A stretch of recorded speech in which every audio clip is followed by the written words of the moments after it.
सो hey guys, आप सबका स्वागत है पोकेमॉन जर्नीज के एपिसोड नंबर 96 में। और ये एपिसोड भी बिल्कुल यूनिक होने वाला है, तो एंड तक बने रहना। बिना टाइम वेस्ट करते हुए वीडियो को स्टार्ट करते हैं। एपिसोड की स्टार्टिंग में हमें एस और गो को दिखाया जाता है और तभी उनके सामने एक प्रोफेसर रहता है जो कि एस को यूनावा रीजन में मिला था। और तभी एस और गो प्रोफेसर के पास आ जाते हैं और तभी वो नोटिस करते हैं कि इसके पास एक वो पोकेमॉन भी है। और तभी सल्फरोस को वो एस और गो की तरफ आगे करता है उनसे मिलने के लिए। और तभी सल्फरोस का पैर फिसल जाता है। और तभी फिसलने के कारण वो एस पर गिर जाता है, जिससे एस को चोट भी लग जाती है। और तभी फोकस एस से सॉरी मांगता है और तभी एस कहता है मैं ठीक हूँ। और तभी सल्फरोस पिकाचू से भी सॉरी बोलता है और पिकाचू हाय बोलता है उसे। और तभी गो ग्लूकी को फोकस से बुलाता है और तभी वो हाय बोलता है। और तभी फोकस कहता है तुम्हारे पास वो एक राबुर था, वो कहाँ पर है। और तभी गो अपनी पोकेबॉल को उछालता है और उस पोकेबॉल के अंदर में से सिंड्रेस बाहर आता है। वो कहता है अब राबुर सिंड्रेस में इवोल्व हो गया है। और तभी वो निकल पड़ते हैं स्पेस सेंटर की तरफ। और तभी वो स्पेस सेंटर की तरफ आ जाते हैं और तभी हमें एस और गो को दिखाया जाता है जो कि वो शीशे की तरफ होते हैं और उसे कुछ चीज़ को कूल बोलते हैं। और तभी वो स्पेस सेंटर के अंदर आ जाते हैं और उन्हें थैंक्स बोलते हैं। और तभी वो आगे बढ़ते हैं वो सभी। तभी फोकस कहता है हमें धीरे चलना चाहिए वरना हम खो जाएंगे। और तभी वो चलते चलते एक जगह पर आकर बहुत सारी बातें करने लग जाते हैं। और तभी वो चलते चलते एक और जगह पे आ जाते हैं और तभी उनके सामने से एक दरवाज़ा खुलता है। उस दरवाजे के अंदर वो एस और को चले जाते हैं जहाँ पर बहुत सारी मशीनें होती है और बहुत सारे पर्सन भी होते हैं। और तभी उनमें से एक पर्सन बोलता है, तो वो कहता है ये सब मेहमान हैं। और तभी वो फोकस कहता है हाँ, और एस और को अपना इंट्रोडक्शन देते हैं और वो अपने पास आ जाता है और तो वो एलईडी होता है। तभी वो कहता है मैं भी इनका एक मेंबर हूँ। और तभी वो एलईडी से थैंक्स बोलता है उन्हें यहाँ पर एक बड़े देखने के लिए, प्रोजेक्टर देखने के लिए। और तभी गो एस बोलता है, एस कहता है ये एक टैलनफ्लेम पोकेमॉन है। और तभी गो कहता है ये टैलनफ्लेम पोकेमॉन एक सैटेलाइट है। तभी वो हंसते हुए कहते हैं कि कुछ साल पहले एक टैलनफ्लेम नाम को लॉन्च किया गया था एक प्रोजेक्ट को लेने के लिए। और तभी एलईडी उनको वो पहले वाले प्रोजेक्ट की फ़ोटो दिखाते हैं और बहुत सारी पिक्चर दिखाते हुए कहते हैं कि अब टैलनफ्लेम को वापस लेके आना है। और तभी फोकस बताता है कि इन सब में हमारी हेल्प फोकस करेगा। एम्प्लोस बताते हैं एनफ्लेम की एक लाइट है। अभी एलईडी बताते हैं एनफ्लोस की लाइट को स्पेस के पास भेजा जाएगा टैलनफ्लेम की एक लाइट की स्पीड की वजह से। टैलनफ्लेम उस लाइट को फॉलो करते हुए अर्थ पर आ जाएगा। और तभी गो कहता है हम सीधी भाषा में कहें तो ये लाइट हाउस का काम करेगा। तभी एस कहता है ये सी लाइट हाउस नहीं, ये स्पेस लाइट हाउस होगा। तभी एलईडी बताते हैं कि इस सब में हमारी बच्चे भी हेल्प करते हैं। तभी एलईडी कहते हैं सेल्फलॉक्स से टाइम हो रहा है और तुम सेल्फलॉस और एलईडी जाकर। और तभी एम्फ्लॉक्स तैयार हो जाता है और एम्फ्लॉक्स को लेकर अपने साथ चला जाता है। और तभी एम्फ्लॉक्स गिर जाता है जिसकी वजह से एस को वापस से चोट लग जाती है, उसके साथ ही गो को भी चोट लग जाती है। और तभी सीन स्किप करके एम्फ्लॉक्स उसके पास आ जाता है और तभी वो एम्फ्लॉक्स कहता है तुम क्या ठीक हो। और तभी वो बात ना मान के एक और पोकेमॉन पर पैर रख देता है जो कि उसी का होता है, जिसकी वजह से टोगेदेमारू टकरा कर एक चीज़ से और वापस से फोकस के पास आ जाता है। और तभी हमें दिखाया जाता है एक मशीन को जिससे अभी टोगेदेमारू टकराया था, जिससे अभी शॉर्ट सर्किट होने शुरू हो जाता है। बट इस चीज़ को कोई भी नोटिस नहीं करता। तभी नाइट का सीन दिखाया जाता है जहाँ पर एम्प्लॉयज़ के वायर लगा दिए गए थे बहुत सारे।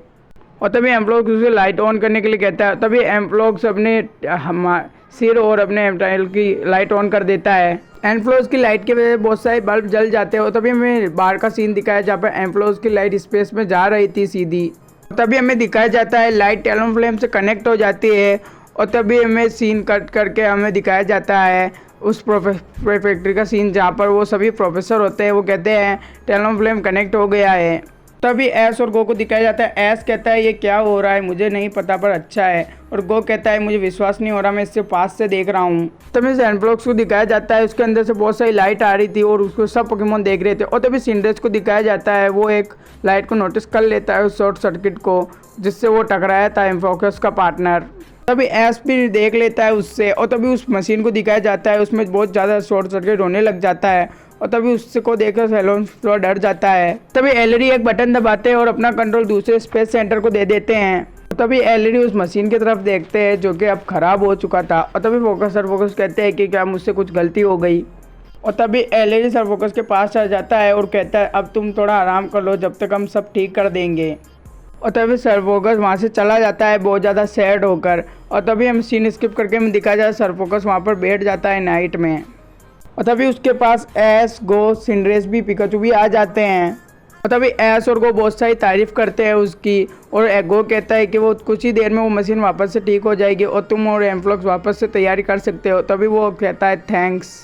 तभी ग्लूकी टेलोम की लाइट पर आ जाता है और तभी वो फोकस लाइट ऑन करने के लिए कहता है अपनी टेल की। और तभी टेल की लाइट ऑन हो जाती है, वो बहुत औसम दिख रही थी। और तभी वो लाइट वापस से बंद हो जाती है और एम्फ्लॉक्स बहुत ज़्यादा सैड हो जाता है। और तभी ऐश पूछता है ये क्या हुआ। और तभी गो कहता है अभी अभी वो मिशन से फेल हुआ है, शायद ये इसीलिए हो रहा है। और तभी सरफोकस एम्फ्लॉक्स से कहता है तुम अभी आराम करो, तुम बहुत थके हुए हो, इसीलिए ऐसा हो रहा है। पर तभी एम्फ्लॉक्स वहाँ से सैड होकर बहुत दूर चला जाता है। और तभी ऐश, गो, सिंड्रेस, ग्लोकी वहाँ से आते हैं उसको ढूंढने के लिए, पर वो कहीं पर भी नहीं मिलता। सरफोकस बहुत ज़्यादा सैड हो जाता है और वो कहता है मेरा नहीं पोकेमोन है, उसने अपने चचेरे भाई मेलोन से वो पोकेमोन लिया था। तभी वो कहता है शायद मैं एम्फ्लॉक्स को कुछ नहीं कर पा रहा। और तभी ग्लोकी कुछ ग्लू करती हुई चीज़ दिखती है। तभी ग्लूकी उसके पीछे चला जाता है। तभी ऐश कहता है तुम्हारा एक सपना है एक एस्ट्रोनॉट बनने का। और तभी इस बात को सुनकर उसमें थोड़ा साहस आता है और वो बोलता है मैं कर सकता हूँ। और तभी वो वापस से उसको ढूंढने शुरू कर देते हैं। तभी गो नोटिस करता है ग्लूकी वहाँ पर नहीं है। और तभी ग्लूकी उस ग्लो करती हुई चीज़ के पास चला जाता है। तभी हमें पता चलता है वो ग्लू करती हुई चीज़ वो वॉलबेट पोकेमोन होता है। और तभी वो पोकेमोन ग्लूकी को नीचे गिराकर वहाँ से चला जाता है और ग्लूकी थोड़ा सैड हो जाता है। तभी बारिश होना स्टार्ट हो जाती है और तभी वो सब उसको ढूंढ ही रहे होते हैं। तभी सिंड्रेस को कुछ नज़र आता है। तभी सिंड्रेस ऐश और गो को आवाज़ लगाता है। सिंड्रेस ने एम्फ्लॉक्स को ढूंढ लिया था, वो एक बड़ी सी चट्टान के पीछे होता है। तभी एम्फ्लॉक्स के पास वो आ जाता है और वो कहता है हमने तुम्हें ढूंढ ही लिया आखिरकार। और तभी गो कहता है पर मौसम ठीक नहीं लग रहा। और तभी सरफोकस से टोगेदेमारू को लाइट अटैक करने के लिए कहता है पर वो नहीं कर पाता। और तभी वो कहते हैं हमें और लाइट की ज़रूरत है। और तभी ऐश अपने पिकाचू से थंडरबोल्ट अटैक यूज़ करने के लिए कहता है पर उससे भी कुछ फ़र्क नहीं पड़ता। और तभी वो कहते हैं कि हमें और लाइट की ज़रूरत है। और तभी वो सभी एम्फ्लॉक्स का नाम लेते हैं। तभी गो एम्फ्लॉक्स से कहता है हमें ग्लूकी को ढूंढने के लिए तुम्हें लाइट की ज़रूरत है। और तभी एम्फ्लॉक्स उसको कहता है कि मैं बहुत गड़बड़ी कर देता हूँ बट मैंने कभी मेरे ड्रीम को नहीं छोड़ा। और तभी वो बहुत सारी बातें करता है जिससे वो बहुत सारे मोटिवेशन हो जाता है। तभी एम्फ्लॉक्स अपनी लाइट को ऑन करने की बहुत ज़्यादा कोशिश करता है। और तभी हमें ऐश को दिखाया जाता है। ऐश कहता है बहुत अच्छे। और तभी गो कहता है ये बहुत अच्छा हो रहा है। और तभी हमें दिखाया जाता है लाइट बहुत ज़्यादा ग्लो करने लग जाती है और इस लाइट को देखकर ग्लूकी भी उसके पीछे पीछे आ जाता है। और इस लाइट को देखकर ग्लूकी वहाँ पर आ जाता है ऐश और गो के पास। और तभी हमें दिखाया जाता है गो ग्लूकी को देखकर बहुत ज़्यादा खुश हो जाता है। और तभी ग्लूकी ऐश गो के सिर पर आ जाता है जिससे पर फिर भी गो कुछ नहीं कहता। और तभी गो एम्फ्लॉक्स से थैंक्स बोलता है ग्लूकी को ढूंढने के लिए। और तभी वो कहते हैं कि हमें स्पेस सेंटर की तरफ निकलना होगा।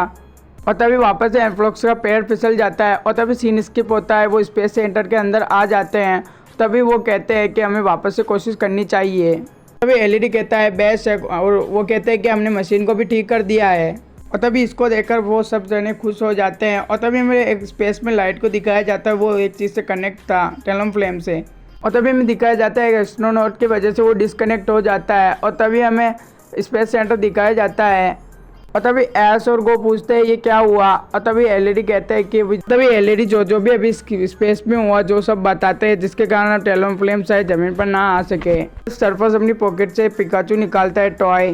तभी उस टॉय को एक कंप्यूटर पर रखते हैं जिससे वहाँ पर एक टाइप आ जाता है और तभी उस टाइप को टाइप कर देते हैं वो। तभी सरफोकस कहता है कि मेरे पास एक आइडिया है। और तभी लेज कहता है क्या कौन सा आइडिया। और तभी वो बताता है। तभी एलईडी को भी आइडिया ठीक लगता है और तभी एल्फ्रॉक्स भी इसे मान जाता है। और उसके बाद तभी एलईडी ऑब्जर्वेटरी को रेडी होने के लिए बोलता है अपनी टीम से। और तभी वहाँ पर 4 वो थी और जो 2 थी जो वहाँ पर टेलोमफ्लेम को जैसे छोड़ती है। तो इसमें से लाइट एक वो टेलोमफ्लेम से कनेक्ट हो जाती है जिससे वो थोड़ा ज़मीन पर आने लगती है। और तभी वो ऐश को एलईडी को दिखाया जाता है। तभी एलईडी सरफोकस और एम्ब्लॉक्स को ठीक होने के लिए कहता है टाइम आ गया है लाइट को ऊपर भेजने का। और तभी सरफोकस को दिखाया जाता है। तभी सरफोकस एम्ब्लॉक्स से लाइट ऑन करने के लिए कहता है अपनी पूरी ताकत से। और तभी एम्ब्लॉक्स को दिखाया जाता है वो अपनी पूरी बॉडी से लाइट ऑन कर देता है। और तभी हमें बाहर का सीन दिखाया जाता है जहाँ पर एम्ब्लॉक्स की लाइट सीधे आसमान पर जा रही थी। और तभी हमें स्पेस सेंटर का सीन दिखाया जाता है जहाँ पर एक आदमी बोलता है टेलोफ्लेम वहाँ से कनेक्ट नहीं हो रहा। और तभी एस और गो एलईडी से पूछते हैं ये क्यों हो रहा है, और तभी एलईडी कहता है ये बादल की वजह से हो रहा है। और तभी वो एम्प्लॉक्स से और तेज़ लाइट करने के लिए कहते हैं। तभी हमें एम्प्लॉक्स को दिखाया जाता है जो कि अपनी पूरी लाइट का इस्तेमाल करता है। और तभी एस अपने पिकाचू से थंडरबोल्ट अटैक यूज़ करने के लिए कहता है। और तभी पिकाचू भी थंडरबोल्ट अटैक करता है। और तभी सनफ्लॉक्स भी टेगली मारू से अटैक करने के लिए कहता है, वो भी अटैक कर देता है। और तभी गो भी अपने राइचू को बाहर निकाल देता है और चिगुरा अटैक करने के लिए कहता है मुझे भी नहीं पता है कौन सा अटैक है, पर राइचू उस अटैक को कर देता है। तभी हमें एल्फॉक्स को दिखाया जाता है जहाँ पर वो सभी अपना थंडर अटैक कर देते हैं उसके ऊपर, जहाँ पर बहुत सारा ग्लो हो जाता है। और तभी हमें स्पेस सेंटर का बाहर का सीन दिखाया जाता है जहाँ पर एम्प्लॉक्स की लाइट बहुत ज़्यादा तेज़ हो जाती है और वो बादलों को भी चीरती हुई आसमान में चली जाती है। और तभी वो लाइट वहाँ से टकरा जाती है टेलोफ्लेम से। और तभी स्पेस सेंटर का सीन दिखाया जाता है जहाँ पर टेलोफ्लेम अर्थ के एटमॉस्फेयर में आ चुका है, जिसको सुनकर एस और गो सरफोकस भी बहुत ज़्यादा खुश होते हैं। तभी सीन स्किप कर हमें टेलोफ्लेम 2 को दिखाया जाता है जो कि अर्थ की तरफ आ रहा था, जिसमें बहुत सारी आग लग रही थी। और तभी वो बहुत सारे जने उसकी फ़ोटो खींच रहे थे टेलोफ्लेम की। और तभी हमें बाकी ऑब्जेक्टिव का सीन दिखाया जाता है जहाँ पर सभी पार्टनर वो टेलोफ्लेम को अर्थ की तरफ आते हुए देखते हैं। सीन स्किप करके हमें टेलोफ्लेम को दिखाया जाता है वो बहुत ज़्यादा जल रहा था। तभी टेलोफ्लेम का ऊपर का कवर हट जाता है, उसके अंदर से एक पैराशूट एक बॉक्स बाहर आता है। उसके बाद वो बॉक्स की अर्थ पर सेफ लैंडिंग हो जाती है। तभी हमें स्पेस सेंटर का सीन दिखाया जाता है जहाँ पर एस को सभी खुश होते हैं इसे देखकर।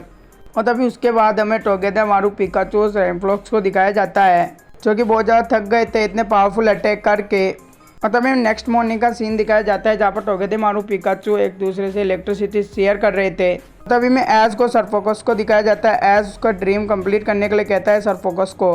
तभी सरफोकस भी सेम बोलता है। तभी एस को वहाँ से चले जाते हैं, सरफोकस को बाय बोलते हैं और इसी के साथ एपिसोड भी एंड हो जाता है। एपिसोड अच्छा लगा तो चैनल को सब्सक्राइब कर देना और वीडियो को लाइक कर देना और इसका नेक्स्ट एपिसोड भी जल्दी आएगा। तो बाय बाय।